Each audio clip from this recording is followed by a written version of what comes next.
कल मैंने स्वामी विवेकानंद जी महाराज लोक शिक्षण के लिए निकलते हैं, जगह जगह जाते हैं, भ्रमण करते हैं, व्याख्यान देते हैं। अभी इसी सितंबर माह में आईआईटी कानपुर में व्याख्यान देकर गए। तो आईआईटी में जो जहाँ पर एमटेक को पीएचडी कर रहे हैं वो लोग सुन रहे हैं, तो कुछ तो विशेषता होगी। मैंने उनको लिखा, स्वामी जी को लिखा, उनको मैं गुरु जी, मतलब जब हमारी भेंट नहीं हुई है, लेकिन बहुत बड़े वेद वेदांग उपनिषद के सबके बड़े वो हैं। चोटीपुरा जैसे गुरुकुलों में उनके व्याख्यान हुए हैं। तो मैंने कहा, गुरु जी सादर चरण स्पर्श, आपके आशीर्वाद से 6 माह बाद मेरी गायत्री साधना संपन्न होगी। उसके बाद मैं आपके साथ रहकर आपका श्राद्ध करना चाहता हूँ। सादर डॉक्टर राजेश मिश्र। तो गुरु जी का जवाब आया उनका, डॉक्टर राजेश मिश्र, नमस्ते जी, आपका उत्साह पूर्वक, श्रद्धा पूर्वक अपनी गायत्री साधना संपन्न कर ले में 6 मास में जब आप एक कार्य पूरा कर लेंगे तब आप मेरा श्राद्ध कर सकते हैं। आपका स्वागत है। ईश्वर की कृपा से मैं आशा रखता हूँ कि तब तक मैं जीवित रहूँगा और उससे आगे भी जीवित रहूँगा। जीवित व्यक्तियों का ही श्राद्ध किया जाता है। तो आपका स्वागत है। आप अपनी इच्छा अनुसार, श्रद्धा के अनुसार अवश्य ही मेरा श्राद्ध करें। ये उन्होंने मुझे लिखकर भेजा और व्हाट्सएप भी उन्होंने इसी को किया।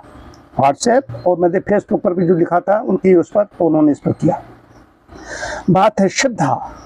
अगर कह दिया जाए यहाँ पर जिनकी माँ पिता जिनके हैं, दादी दादा, अगर वो कह दें जाकर के आज हम आपका श्राद्ध करना चाहते हैं, तो वो भले ही बड़े हो गए, तुम्हारे पीटे ना, लेकिन किटकिटाएंगे जरूर। श्राद्ध का मतलब ये अर्थ ले लिया गया है, मृत्यु के बाद में जो किया गया है, पितरों को जो भी श्रद्धांजलि दी है, जो भोज किया गया है उनकी याद में, उनकी स्मृति में, इन तिथियों में, वही श्राद्ध है, उसका ले लिया। जब श्रद्धा में घर में नाम रखने में कोई समस्या नहीं। कई लड़कियां हैं, उनका श्रद्धा नाम है। श्रद्धा, श्रद्धावान लभते ज्ञानम, श्रद्धा पूरी श्रद्धा हो, श्रद्धा है नहीं। श्राद्ध मतलब क्या है? तो इसमें क्या कहा जा रहा है? श्राद्ध क्या है? विश्वास, श्रद्धा। तृप्यन्ति तर्पयन्ति येन पितरं तत्तर्पणम। क्या है कि जिस जिस कर्म से माता पिता आदि पितर तृप्त किए जाएं, अर्थात प्रसन्न किए जाएं, उसका नाम क्या है? तर्पण है। तर्पण है। पितर, पितर कौन है? 5 प्रकार के पितर बताए हैं। शास्त्रीय बात हो रही है यहाँ पर। 5 प्रकार के पितर बताए गए हैं। जनकश्योपनेता च यस्य विद्यां प्रेक्षति, अन्नदाता भयत्राता पंचेते पितरः स्मृताः।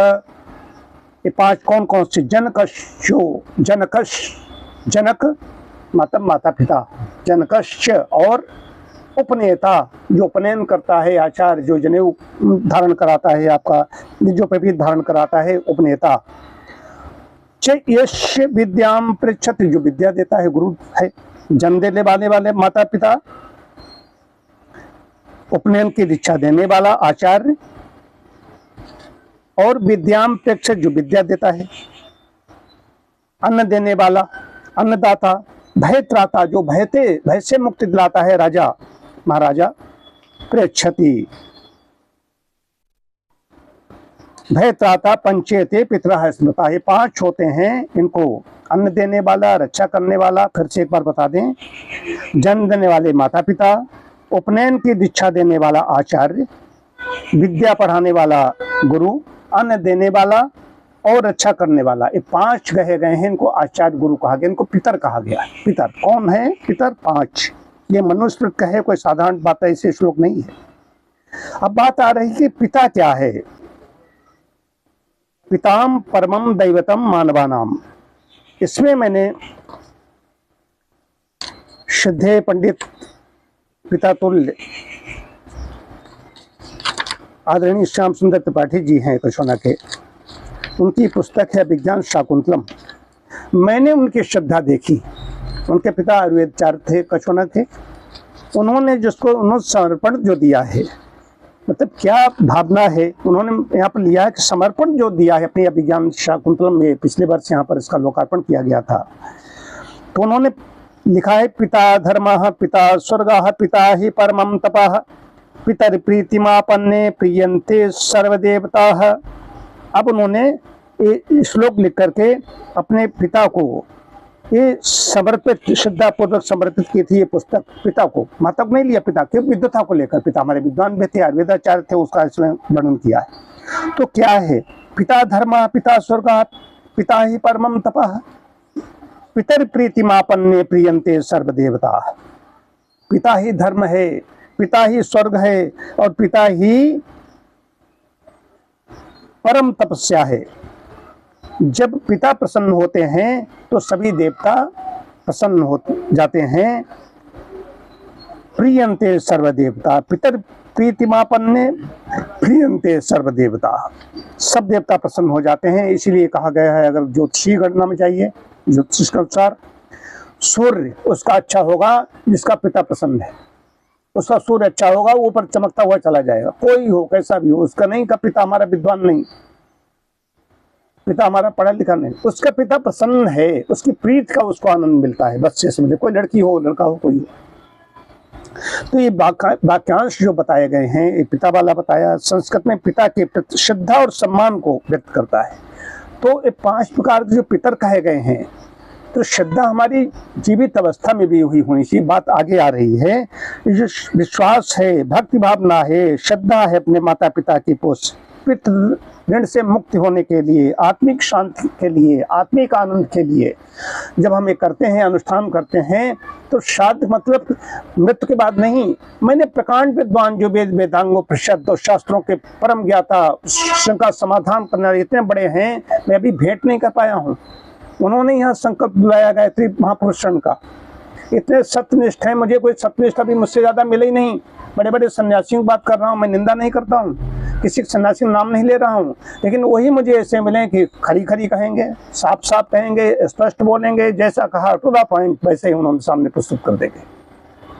और इतनी शंकाओं मैंने कहा कि हमने लिख कर दिया, कितना समय खर्च करते हैं, कहाँ व्याख्यान देने जा रहे हैं, लोगों को उत्तर दे रहे हैं, पूरा जीवन ऐसा कर दिया है।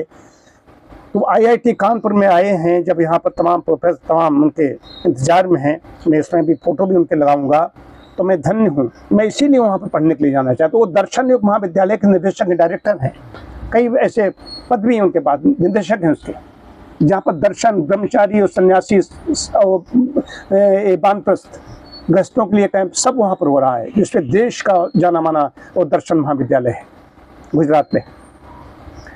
तो मैं उनकी ही मैं सेवा करूंगा, उनका झोला लेकर, मतलब जहाँ भी वो, तो मैं जो भी करना हो करूं। यहाँ के लिए मैंने उनसे कहा था, उन्होंने कहा मैं कहाँ है, कौन सा नगर है, लखनऊ है, तो वहाँ से आ जाएंगे, तो यहाँ पर आएंगे। आज इनके तैयार हैं। हमारे प्रति उनका बड़ा स्नेह है, बड़ा आशीष वो हमें देते हैं। मैं कभी कभी अपना वीडियो अपने भेज दिया, कल उसको बनाया था डॉक्टर साहब, उसका मधुमेह पर मैंने दिया था, तो उसका भी उन्होंने आशीष भेजिए, देख लेते हैं। वो जानते हैं कि उन्होंने ले लिया, जरा से एक चावल देखा, बता दिया क्या है क्या नहीं। तो यह है श्रद्धा। श्रद्धा हमारी जीवन काल में भी होनी चाहिए। अब कौन मृत्यु बाद उनको भूल जाए, ऐसा नहीं कहा जा रहा है, फिर उनकी पुण्य स्मृति होगी उसके बाद में ही। अब अगर ठीक तरह से देखो, सब लोग जानते हैं श्रद्धा है, ब्राह्मण को भोज करा रहे हैं तो ब्राह्मण को खिलाया हो, ये जानते हैं, वहां तक नहीं पहुंचेगा। हमारे आपके लिए श्राद्ध लोग कर रहे होंगे, हम लोगों को पता चलता है कहीं पेट भर गया। भाई अगर किसी को भोजन अभी लेकर जाना है, टिफिन कई बार देखा जाता है हमारे लिए, जिससे कई बार भोजन आया जो हवन करते हैं, उन्होंने उनकी इच्छा थी, विशेष अवसरों पर हम लाना चाहते हैं, श्रुति ये लेकर के आई, अपने आप ही पकाती है हमारे लिए, तो लाई, तो इसको वहीं किसी पंडित को खिला देना चाहिए था, हमारा पेट यहाँ भर जाता।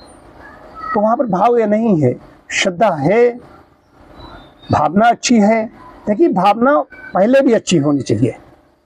जैसे डॉक्टर साहब हैं, भावना का बता रहा हूँ, आपके पिताजी जाने माने यहाँ के चिकित्सक थे, उनका निधन हुआ। निधन के बाद में माता जी आपके अकेले नहीं लेटती, जबकि आपके यहाँ आपकी पत्नी मतलब भाभी जी, उनके अभी इतना एक्सीडेंट हुआ, सब कुछ हुआ, लेकिन आप वहाँ पर नहीं, इतनी परेशानी थी, विपरीत परिस्थिति थी।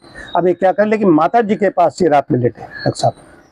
ये विशेष बात है, ये क्या है, यही श्रद्धा है, यही श्राद्ध है, माता का श्राद्ध कर रहे हैं जीवन काल में भी, बाद में तो करेंगे ही।